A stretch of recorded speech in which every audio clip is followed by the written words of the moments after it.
ನಮಸ್ತೆ ಫ್ರೆಂಡ್ಸ್, ಬನ್ನಿ ಇವತ್ತು ನಾವು ಸ್ಯಾಪ್ ಬಗ್ಗೆ ತಿಳಿದುಕೊಳ್ಳೋಣ. ಸ್ಯಾಪನ್ನು ದೊಡ್ಡ ದೊಡ್ಡ ಫ್ಯಾಕ್ಟ್ರಿಗಳಲ್ಲಿ ಯಾವ ರೀತಿಯಾಗಿ ಯೂಸ್ ಮಾಡ್ತಾರೆ ಅನ್ನುವಂಥದ್ದನ್ನು ತಿಳಿದುಕೊಳ್ಳೋಣ. ಬನ್ನಿ. ಈ ರೀತಿಯಾಗಿ ಒಂದು ಲಿಂಕ್ ಇರುತ್ತೆ, ಆ ಲಿಂಕನ್ನು ಓಪನ್ ಮಾಡಬೇಕು. ಅದರಲ್ಲಿ ಯೂಸರ್ ನೇಮ್ ಮತ್ತು ಪಾಸ್ವರ್ಡ್ ಕೇಳುತ್ತೆ.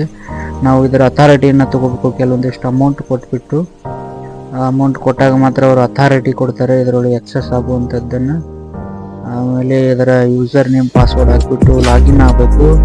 ನಾವು ಇವಾಗ ಐಸ್ಲಿಪ್ ಮಾಡುವುದನ್ನು ಯಾವ ರೀತಿ ಕಲಿಬೇಕಂದ್ರೆ IW32 ಅಂತಕ್ಕಂಥ ಒಂದು ಕೋಡನ್ನು ಇದನ್ನು ಯೂಸ್ ಮಾಡಿಕೊಂಡು ಆಮೇಲೆ ಆರ್ಡರ್ ಕ್ರಿಯೇಷನ್ ಮಾಡಿರಬೇಕು. ಆ ಆರ್ಡರನ್ನು ಓಪನ್ ಮಾಡಿಕೊಂಡು ಅದರಲ್ಲಿ ಕಾಂಪೋನೆಂಟ್ಸ್ ಅಂತ ಬರುತ್ತೆ.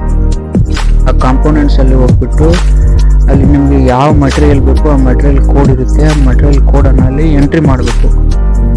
ಮಟೀರಿಯಲ್ ಕೋಡನ್ನು ಎಂಟ್ರಿ ಮಾಡಿಬಿಟ್ಟು ಅದು ಯಾವ ಯೂನಿಟಲ್ಲಿದೆ ಅನ್ನೋದನ್ನು ಆಟೋಮೆಟಿಕ್ ಆಗಿ ತೋರಿಸುತ್ತೆ. ಅಲ್ಲಿ ಎಷ್ಟು ಯೂನಿಟ್ ನಾವು ಕ್ವಾಂಟಿಟಿ ಮಾಡ್ಕೋಬೇಕು. ಆಮೇಲೆ ಇಲ್ಲಿ ಬಂದು ರಿಸರ್ವೇಷನ್ ಕೋಡ್ ಬರುತ್ತೆ. ಆ ರಿಸರ್ವೇಷನ್ ಕಾಪಿ ಮಾಡ್ಕೊಂಡು ಸೇವ್ ಮಾಡಬೇಕು.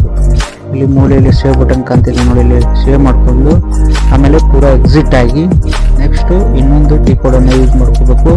ZNM ಐಸ್ಲಿಪ್ ಅಂತ ಹೇಳಿ ಅಲ್ಲಿ ಮೂಲೆಯಲ್ಲಿ ಹೋಗಿ ಕ್ರಿಯೇಟ್ ಐಸ್ಲಿಪ್ ಒಂದು ರಿಸರ್ವೇಷನ್ ಕೋಡನ್ನು ಏನು ಕಾಪಿ ಮಾಡಿರ್ತೀವಲ್ಲ ಇಲ್ಲಿ ಪೇಸ್ಟ್ ಮಾಡಬೇಕು. ಪೇಸ್ಟ್ ಮಾಡಿ ಎಕ್ಸಿಕ್ಯೂಟ್ ಅನ್ಬೇಕು. ಎಕ್ಸಿಕ್ಯೂಟ್ ಆದಮೇಲೆ ಇಲ್ಲಿ